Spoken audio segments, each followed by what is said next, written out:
சீக்கிரம் வந்துருங்க. என்ன விஜய் இதெல்லாம் சொல்லுமா என்ன? வேலை முடிஞ்சா நான் மறு நிமிஷமா அங்க வந்து நிக்க மாட்டேன். சரிங்க, வேலைக்கு நல்லா சாப்பிடுங்க. அதெல்லாம் சாப்பிடுறேன். உன் உடம்பு எப்படி இருக்கு? நல்லா இருக்குங்க. ஆனா நேத்து ராத்திரி என்ன சொல்லாத. விஜய் விஜய் என்னாச்சு? அது இல்லைங்க, அக்கா வெந்நீர் போட்டு வச்சிருக்கேன், குளிக்க போன்னு சொல்றாங்க. இல்ல நேத்து ராத்திரி ஏதோ சொல்ல வந்தியா என்ன? அது வேற ஒண்ணும் இல்லைங்க, நேத்து ராத்திரி நல்லா தூங்குனேன்னு சொல்ல வந்தேன். ஓ அவ்வளவுதானே? வேற ஒண்ணும் இல்லைங்க. இங்க பாரு விஜய், எதுவும் பிரச்சனைனா உடனே எல்லார்ட்டையும் சொல்லிடு. ஓகேயா? சரிங்க. போன் வச்சிட்டுமா? வச்சிருங்க. ஏண்டி உனக்கு ஏதாச்சும் அறிவு இருக்கா? அவரே தயங்கி போயிருக்காரு. நீ இந்த மாதிரி ஏதாவது சொன்ன, அவர் போன வேலையை முடிக்காம அப்படியே திரும்பி வந்துருவாரு. பேசுறதுதான் பேசுற, கொஞ்சம் நல்ல விதமா பேசு. என்ன பொண்ணு? நல்லா இருக்கியா? நல்லா இருக்கியா விஜய்? நல்லா இருக்கேன். ஏமா விஜய், கோபி ஏதாவது ஃபோன் பண்ணானே? இப்பதான் ஃபோன் பண்ணாரு. அதானே பார்த்தேன். கொஞ்ச நேரத்துக்கு முன்னாடி வந்திருந்தா நானும் போன்ல ஒரு வார்த்தை பேசியிருப்பேன், அவனும் சந்தோஷப்பட்டிருப்பான். அடேங்க அப்பா, உங்க குரலை கேட்டதும் அப்படியே அவன் உருக்கி போயிடுவானாக்கும். சும்மா இருங்களேன். சரி விடுறி, எதுக்கு எடுத்தாலும் பதில் சொல்லிட்டு இருக்க. விஜய், இப்ப நாங்க எதுக்கு வந்திருக்கோம் தெரியுமா? என்ன பாக்கிறதுக்காக வந்திருக்கீங்க? ஆமா ஆமா. ஏன்னா என்னடா அது, நம்ம சம்சாரத்தை யாருமே போய் பார்க்கலையான்னு கோபி கோச்சு கூடாது பாரு, அதுக்காக தான் வந்தோம். விஜய், நீ அவர் சொல்றது எதுவும் மனசுல வச்சுக்காத. நாங்க ஒன்ன பார்க்க தான் வந்தோம், கோபிக்காக வரல. நல்லா இருக்கல்ல? வணக்கம் மாமா. நல்லா இருக்கும். ஏங்க வந்ததுதான் வந்தீங்க, உங்க தம்பி பொண்டாட்டிக்கு கொஞ்சம் தைரியம் சொல்லுங்க. ஏன் விஜய் நல்ல தைரியமான பொண்ணு தானே? ஆமா, நீங்க தான் மெச்சுக்கணும் அவன் தைரியத்தை. ஏன் விஜய் என்னாச்சு? அது ஒண்ணும் இல்ல, நேத்து ஒரு பொம்பளை வந்து பிரசவத்தப்ப கஷ்டமா இருக்கும் அது இதுன்னு சொல்லி பயமுறுத்திட்டு போயிட்டாங்க. நானும் அதே நினைச்சுக்கிட்டு படுத்திருந்தேன். ஒரே கெட்ட கனவு. அதான். அடேங்கப்பா, உலகத்துல இல்லாத அதிசயமா குழந்தை பெத்துக்கிறது. நீ ஒரு நாள் கவர்மெண்ட் ஆஸ்பத்திரி பக்கம் போய் பாரு, எத்தனை பேர் குழந்தை பெத்துட்டு போறாங்கன்னு. சில பேரு தனியாவே வந்து பெத்துட்டு போறாங்க. உனக்கு என்ன, நாங்க எல்லாரும் இருக்கோம், செலவு பண்ண வழியா இருக்கு. அப்புறம் எதுக்கு பயப்படுற? தைரியமா இருக்கணும், சரியா? என்ன தைரியமா இருக்க சொல்லிட்டீங்களா? எடுத்துக்கங்க. நாம என்னதான் தைரியம் சொன்னாலும் குழந்தை பெத்துக்கு போறதுன்னு விஜய் தானே, அதுதான் தைரியமா இருக்கணும்.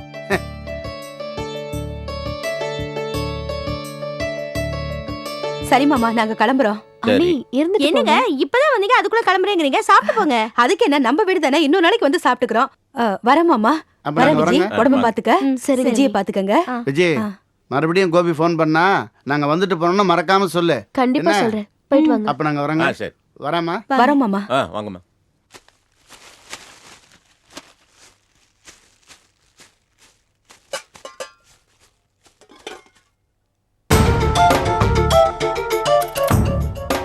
வீட்ல இருக்க மகராசி வீட்டை பாத்துக்கிற லட்சணத்தை பாரு. குளவி கூடு கட்டிருக்கு. என்ன லட்சணத்துல வீட்டை சுத்தம் பண்றாங்களோ தெரியல.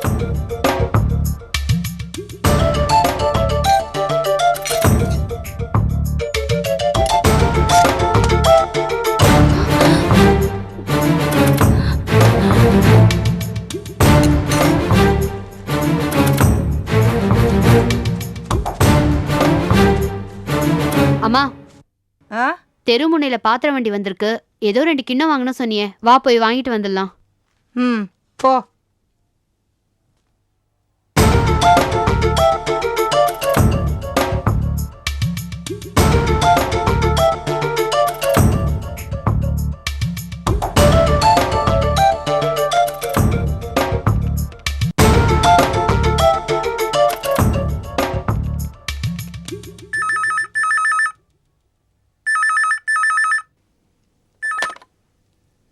ஹலோ லீலா. எனக்கா? விஜய் ஏதாவது போய் பாத்தியா? எங்க இருந்துக்கா பாக்குறது? அதான் இந்த வீட்ல தினம் ஏதாவது புது பிரச்சனை ஆரம்பிக்குது. அதை சமாளிக்கிறதுக்கே பெரும் பாடா இருக்கு. ஏன்க்கா, என்ன விஷயம்? திடீர்னு விஜய் பத்தி எல்லாம் கேக்குற? அதுவா, ஒண்ணும் இல்ல லீலா, மனசுக்கு கொஞ்சம் சஞ்சலமா இருக்கு. என்னக்கா சஞ்சலம்? இல்ல லீலா, அத்தை வந்து வீடு பெருக்கிட்டு இருக்கும்போது குழவி கூட்டை உடைச்சு கீழே தள்ளிட்டாங்க. அவங்க ஏதோ பாவம் யதார்த்தமா செஞ்சுட்டாங்க. ஆனா எனக்கு மனசுக்கு ஒரே சஞ்சலமாவே இருக்கு. பாரு, குழவி கூட்டை கலைச்சா வீட்டுல உள்ளவங்களுக்கு ஏதாவது கெடுதல்னு ஊர்ல அத்தை சொல்லிட்டே இருப்பாங்கல்ல. அதான் எனக்கு ரொம்ப பதட்டமா இருக்கு லீலா. அக்கா, நீ ஒன்னும் கவலைப்படாத. விஜய் அந்த குழவி கூட்ட போய் கலைச்சா உன் மாமியார் தானே கலைச்சாங்க. அதுக்கும் விஜய்க்கும் என்ன சம்மந்தம் இருக்க போது சொல்லு. இல்ல லீலா, இருந்தாலும் அத்தை அப்படி செஞ்சதுல இருந்து எனக்கு ரொம்ப குழப்பமா இருக்கு. அதான் உனக்கு ஃபோன் பண்ணேன். அக்கா நீ வீணா டென்ஷன் ஆகாத, விஜய்க்கு ஒன்றும் ஆகாது என்ன. சரி.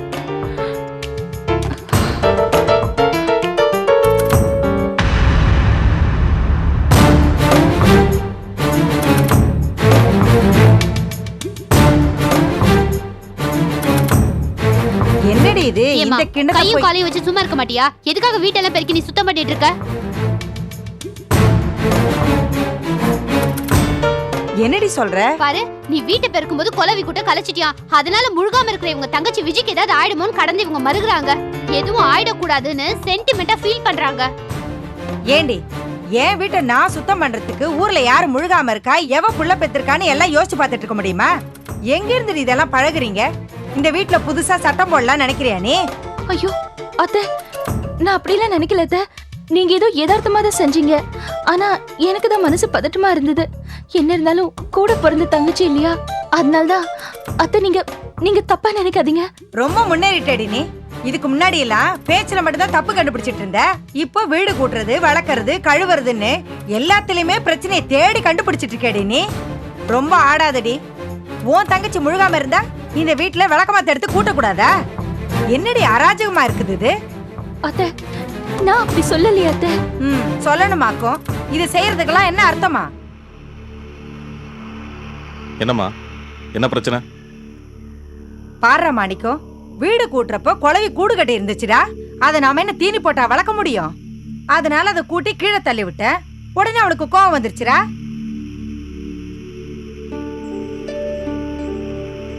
என்னம்மா சொல்றீங்க?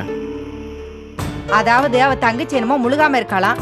நான் குழவி கூட்ட கலைச்ச பாவம் அவ தங்கச்சிக்கு ஏதாவது கெடுதல் உண்டாயிடுமா? இதெல்லாம் நீ எங்கேயாவது கேட்டிருக்கியாடா? எதுக்குதான் என்ன குத்தம் சொல்றதுன்னு இல்லாம போச்சுப்பா. இப்படிதான்ப்பா தோட்டத்துக்கெல்லாம் என்ன எதிரியாவே பாத்துக்கிட்டு இருக்கா. என்ன சரோ, வீடுன்னு இருந்தா அதை பெருக்கும் போது சிலந்தி குழவி எல்லாத்தையும் கூட்டி கீழே தள்ள தானே செய்வாங்க. ஏங்க, நான் தப்பா நினைக்கவே இல்லைங்க. இல்ல, இது ஒரு பிரச்சனை நினைக்கிறதே தப்பு தானே. இல்லைங்க, நான் என்ன சொல்றேன்னா, நீ என்ன வேணா நினைச்சிட்டு போ, ஆனா அம்மா சொல்றதுல நியாயம் இருக்குல்ல, அதை புரிஞ்சுக்கிட்டு நட. சரி, அதெல்லாம் இருக்கட்டும். என் சட்டை பாக்கெட்ல ரெசிப்ட் ஒன்று வச்சிருந்தேன், பாத்தியா? ஆமா, துவைக்கிறதுக்கு முன்னாடி எடுத்து வச்சேன். நல்ல வேலை எடுத்து வச்சிருக்கேன்.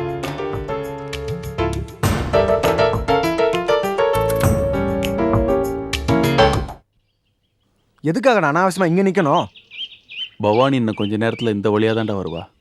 நான் தெரியாம தான் கேட்கறேன். உனக்கு போர் அடிக்கல, எரிச்சலா இல்ல? அந்த பொண்ணுக்காக பாதி நேரம் நீ ரோட்ல தான் நிக்கிற.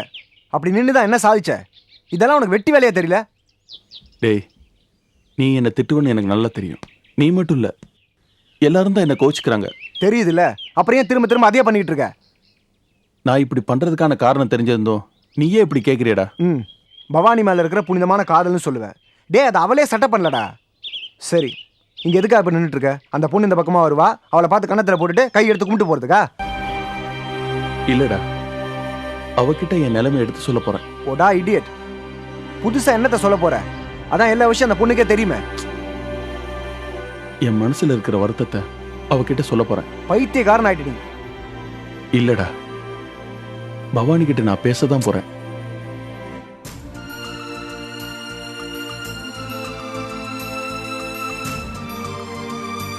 இந்த ரமேஷ் எப்படி இருந்தவன்னு நல்லா தெரியும். அப்படிப்பட்ட முரட இன்னைக்கு இவ்வளவு தூரம் இறங்கி வந்திருக்கேன்னா அதுக்கான காரணம் எவ்வளவு ஆழமா எனக்குள்ள வேறு விட்டுருக்கணும். என்ன ஏன் பவானி பிடிக்கல? சிவசாமியோட மகங்கிறதுனாலயா, இல்ல பணக்காரங்கிறதுனால? இதையெல்லாம் விட்டு விலகிட்டா வெறும் ஆளா, காசு பணம் இல்லாதவனா, பழைய வாழ்க்கை, கௌரவம், இது எல்லாத்தையும் உதறிட்டு உன் முன்னாடி வந்தா அப்பாவாது என்ன உனக்கு பிடிக்குமா? இப்பெல்லாம் எனக்கு எங்க வீடே பிடிக்கல. அந்த வீட்டுல பிறந்தவனு தானே நீ என்ன வெறுக்கிற? உன்னை தேடி தேடி வந்த, உன் பின்னாடி அலைஞ்ச. நீ போக சொன்ன போன, நீ திட்டினப்போ நான் வாங்கிட்டேன். நீ வீட்டுக்கு வர சொன்னப்போ நான் மறுபேச்சு இல்லாம வந்தேன். உன் மாமா என்கிட்ட சொன்னது எல்லாத்தையுமே தலை குனிஞ்சு கேட்டுக்கிட்டேன். அப்ப கூட உனக்கு என் மேல் நம்பிக்கை வரலையா? பழைய ரமேஷா இருந்திருந்தா நான் இப்படி உட்காந்துருப்பேனா? சரி, உன் மனசுதான் இறங்கி வர மாட்டேங்குதுன்னு பெரியவங்க மூலமா பேசியும் பிரயோஜனம் இல்லாம போச்சு. இப்ப என்னோட நிலைமை என்ன தெரியுமா? உன் பேச்சை நான் மறுபடியும் எடுத்தா எனக்கு என் வீட்டுல இடம் இல்லைன்னு அப்பா சொல்றாரு. அது என்னால முடியாது. வீட்டை விட்டு போறது ரொம்ப ஈஸி பவானி.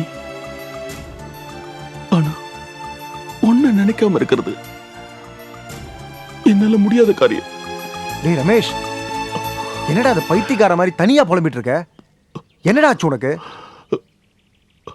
இல்லடா, இது எல்லாத்தையும் நான் பவானி கிட்ட சொல்லணும். இதுதான் என்னோட நிலைமை. இனிமே நான் விட்டு கொடுக்கோ இழக்கோ எதுவுமே இல்ல. என்னோட அகங்காரத்தை திமிர சுய கௌரவத்தை கூட நான் இழந்தாச்சு பவானின்னு அவகிட்ட எடுத்து சொல்லணும்டா. நீ சொல்லுவ, ஆனா அந்த பொண்ணு அதை நின்னு கேப்பாளா? போடாங்.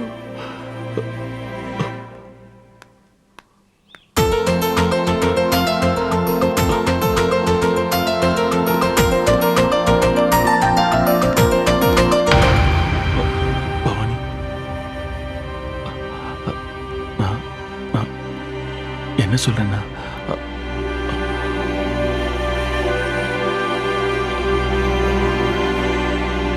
அது வந்து பவானி பவானி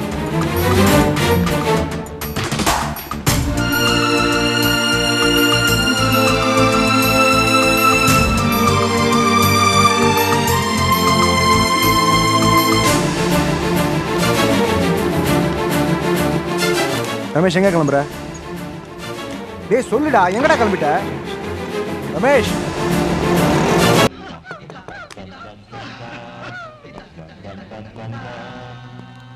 ஹாய் கோபி. ஹலோ, வாங்க ராகேஷ். உங்களுக்காக தான் வெயிட் பண்ணிட்டு இருந்தேன். என்ன கோபி, லாட்ஜ்லாம் வசதியா இருக்கா? நல்ல வசதியா இருக்கு, உட்காருங்க. தேங்க்யூ. ஓ, இதான் உங்க கல்யாண போட்டோவா? ஆமா.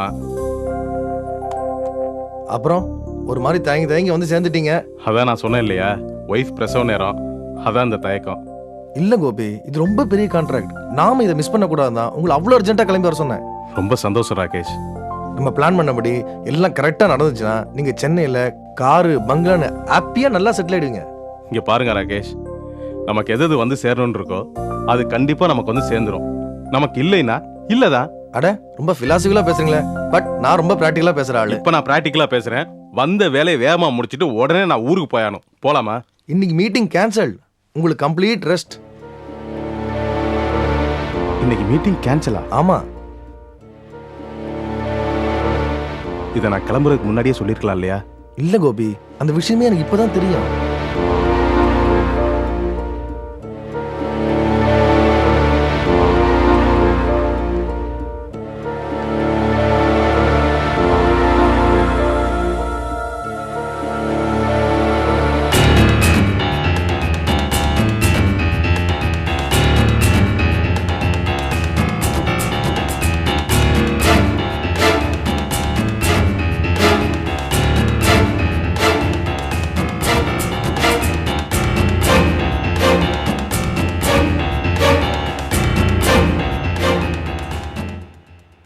என்ன கோபி, டல் ஆயிட்டீங்க? ஃபேஸ் எல்லாம் மாறி போச்சு. ஏ ராகேஷ், வந்து வேஸ்ட்டாக ஒரு நாள் இருக்க போகிறேன். இந்த ப்ரோக்ராம் கேன்சல்னு தெரிஞ்சிருந்துச்சுன்னா நான் என் ஒய்ஃபோட ஒரு நாள் டைம் ஸ்பெண்ட் பண்ணிட்டு வந்திருப்பேன் இல்லையா? இப்போ பாருங்கள், வெளியூரில் வந்து தனியாக ரூம் போட்டு நான் மட்டும் இருக்கணும். இல்லை கோபி, உங்களுக்கு புரியாததா? பிஸ்னஸ்னால் அப்படி தான், முன்ன பின்ன இருக்கும். ஒரு நாள் 2 நாள் டிலே ஆகிறதுலாம் சகஜம் தானே. ஆல் ரைட், இதை பாருங்கள், நல்லா குளிச்சு ரெஸ்ட் எடுங்க. ஈவினிங் கிளம்பி ஷாப்பிங் போங்க. உங்கள் ஒய்ஃபுக்கு, பிறக்க போகிற குழந்தைக்கு எல்லாம் பர்ச்சேஸ் பண்ணி வைங்க. எனக்கு இப்போ ஒரு அர்ஜென்ட் ஒர்க் இருக்குது, அதை முடிச்சு நான் ஈவினிங் வந்துடுறேன். நாளைக்கு ப்ரோக்ராம் பற்றி நம்ம டீட்டெயிலாக உட்காந்து பேசுவோம். என்ன கோபி, இன்னும் டல்லாகவே இருக்கீங்க? கமான், சேர் அப். கிளம்புங்க சார், ஈவினிங் வாங்க பேச. சரி, நான் போயிட்டு ஈவினிங் வரேன். ம்.